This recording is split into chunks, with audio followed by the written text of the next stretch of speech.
উজান থেকে নেমে আসা পাহাড়ি ঢল ও অতিবৃষ্টিতে দেশের বিভিন্ন নদ নদীর পানি বৃদ্ধি পেয়েছে। উজান থেকে নেমে আসা পাহাড়ি ঢলে ফেনীর মহুরী নদীর বন্যা নিয়ন্ত্রণ বাঁধ ভেঙে 5টি গ্রাম প্লাবিত হয়েছে।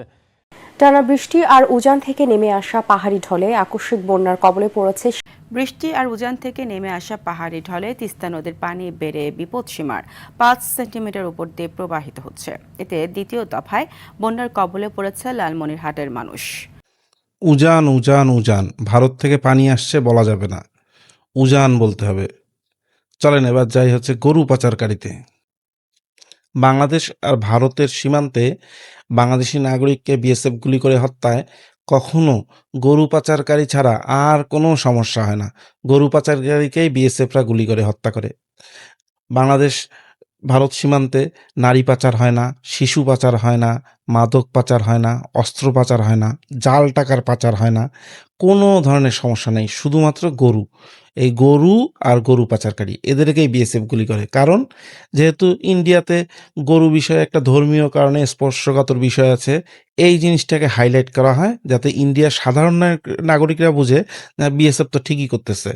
আর বাংলাদেশের নাগরিককে বোঝানো হয় যে হ্যাঁ, ভারত যেহেতু একটা হিন্দু রাষ্ট্র, তাদের গরু বিষয়ক একটা স্পর্শকাতর বিষয় আছে, বাংলাদেশের নাগরিক এই গরু চুরি করতে যায়, সেই জন্য গুলি করে। এখানে বিএসএফ এর কোনো দোষ নেই। আবার দেখলেন বন্যার সময়ও প্রত্যেকটা মিডিয়াতে ব্যবহার করা হয় উজান থেকে পানি আসছে।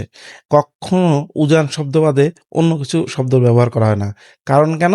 কারণ হচ্ছে ভারত থেকে যে পানি আসতেছে এইটা প্রচার করলে তো বাংলাদেশের মানুষ ভারত বিরোধী একটা মনোভাব তৈরি হবে, বা ইন্ডিয়ার সাধারণ নাগরিক ভাববে যে এই বাঁধগুলো বাংলাদেশের নাগরিককে কষ্ট দিচ্ছে।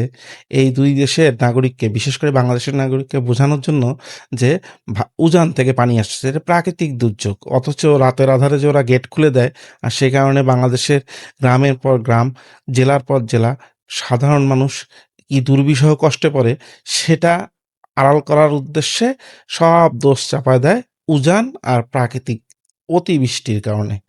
এই দুই শব্দ, উজান এবং গরু, এই দুই শব্দের ব্যবহার কেন করা হইতো এবং কিভাবে জোর করে বাংলাদেশের মিডিয়াতে বিশেষ করে একদম ঘাড়ে ধরে করানো হইতো, সেটা নিয়ে আজকে একটু আলোচনা করব। ভারত বিরোধী শব্দ মিডিয়াতে না আসার যে জন্মদিন কয় তারিখে বলা হয়, আমার মতে হচ্ছে জুনের 21 তারিখ 2009 সাল। BDNews24.com-এর স্ক্রিনশটটা দেখেন, এদিনটাই। এদিনকার ভারতের রাষ্ট্রদূত বাংলাদেশের পররাষ্ট্রমন্ত্রী তৎকালীন দীপুমণি চৌধুরীকে পাশে দাঁড়া করায় ঢাকা শহরে বলতেছে যে এসবের উদ্দেশ্য হলো রাজনৈতিক ফয়দা লোটা, এটা রাজনৈতিক ফাঁকা বুলি। কাকে উদ্দেশ্য করে বলতেছিল জানেন?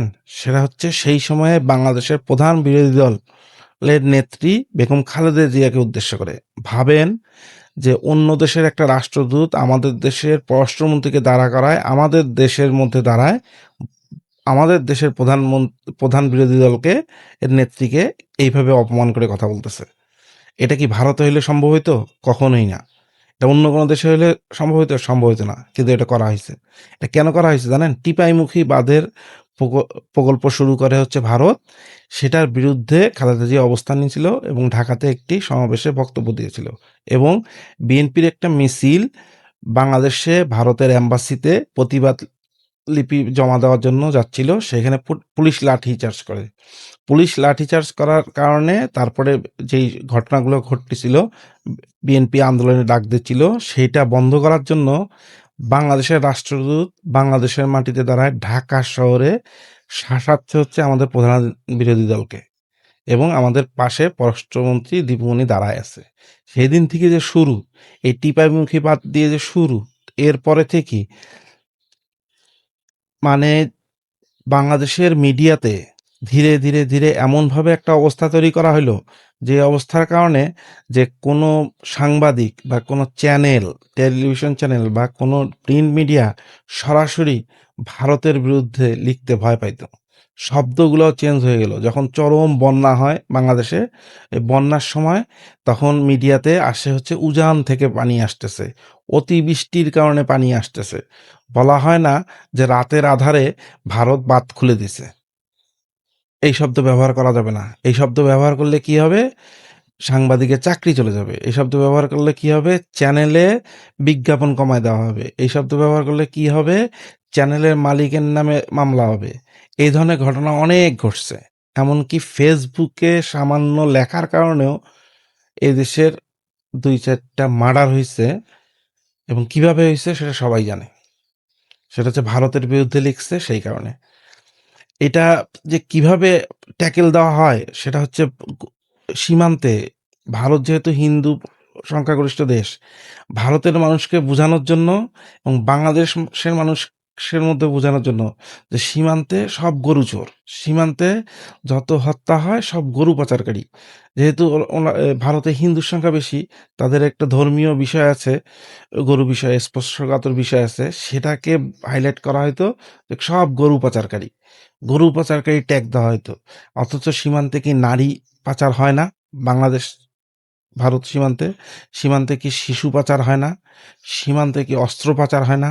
সীমান্তে কি মাদক পাচার হয় না? সীমান্তে কি জাল টাকার সমস্যা নেই? সীমান্তে কি আরো অনেক ধরনের ক্রাইম নেই? সব বন্ধ। শুধু শব্দ ব্যবহার করা হবে গরু পাচারকারী।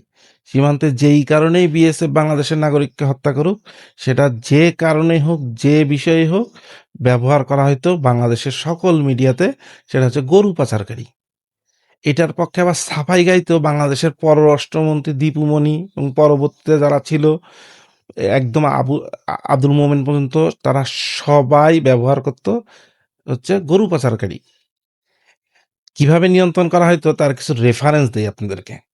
সরাসরি তো আর লিখিত না, তবে আন্তর্জাতিক বিভিন্ন সংস্থা কিন্তু এই বিষয়ে আওয়াজ তুলছে। তার মধ্যে রিপোর্টার্স উইদাউট বর্ডার্স।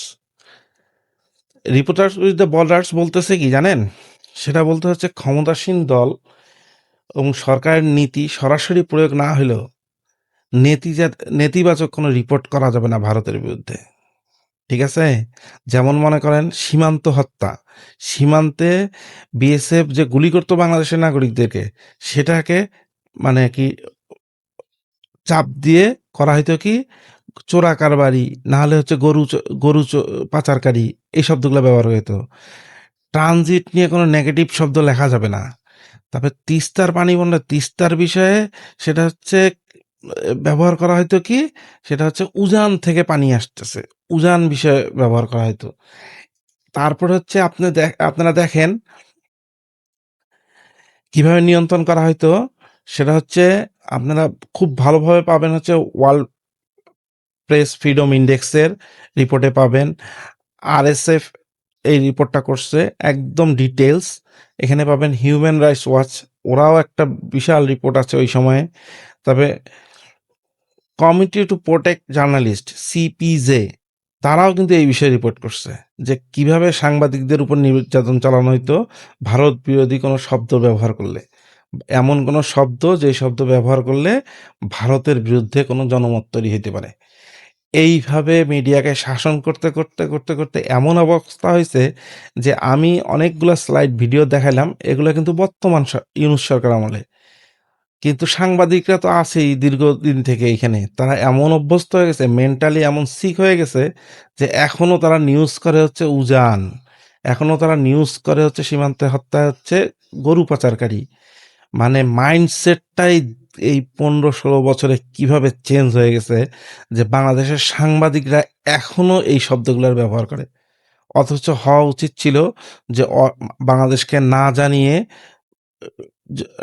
মাঝরাতে ভারত বাঁধ খুলে দিছে, সেই কারণে বন্যায় এত ক্ষতিগ্রস্ত হচ্ছে। অথচ লেখা উচিত ছিল যে গরু পাচারকারী যেমন সমস্যা, তেমন সমস্যা আছে হচ্ছে মাদক পাচার, তেমন সমস্যা আছে হচ্ছে অস্ত্র পাচার, তেমন সমস্যা আছে হচ্ছে নারী পাচার, তেমন সমস্যা আছে শিশু পাচার।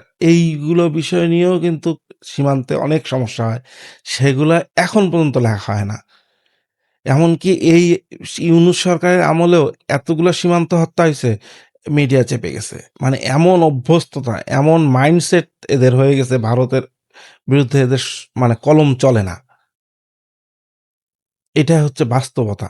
মানে আমরা যে এখানে ভারত বিরোধিতা না, এখানে বাংলাদেশের পক্ষেও বলা না, বা ভারতকে যে আক্রমণ করতে হবে, ভারতের সঙ্গে যুদ্ধ করতে হবে, ভারতের সঙ্গে ঝামেলা করতে হবে তা না। কিন্তু দুইটা দেশের সাধারণ নাগরিকের কাছে সঠিক সংবাদ পৌঁছানো তো দরকার, ঠিক না? তাহলে আমরা বিশ্বাস করি যে ভারতের সাধারণ নাগরিকরাও মানবিক।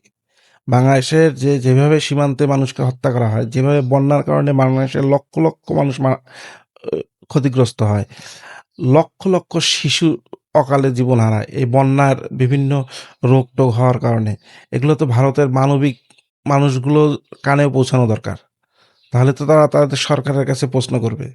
বাংলাদেশের মানুষেরও তো এটা জানা দরকার, বিশ্বেরও জানা কথা। কিন্তু বাংলাদেশের মিডিয়া কখনো এই নিউজগুলো করার সময় এই শব্দগুলোকে একদম মগস্থের মতন এড়ায় যায়।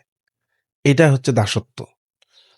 আমি দাসত্বের বিরুদ্ধে, হচ্ছে ভারতের দাসত্বের বিরুদ্ধে এখানেই, যে আমাদের মনস্তাত্ত্বিকভাবে দাসত্ব ত্যাগ করতে হবে। না, তাদের বিরুদ্ধে যাইতে হবে না। ভারতের বিরুদ্ধে আমাদেরকে যে ভারতের এইটা দখল, ভারতের সাথে মারামারি, এগুলো না। কিন্তু মনস্তাত্ত্বিকভাবে স্বাধীন হতে হবে। যতদিন পর্যন্ত মনস্তাত্ত্বিকভাবে আমরা স্বাধীন হব না, সেটা যে কোনো দেশের বিপক্ষে, ততদিন পর্যন্ত কোন গর্ব ভরে বলতে পারি যে আমরা স্বাধীন রাষ্ট্র?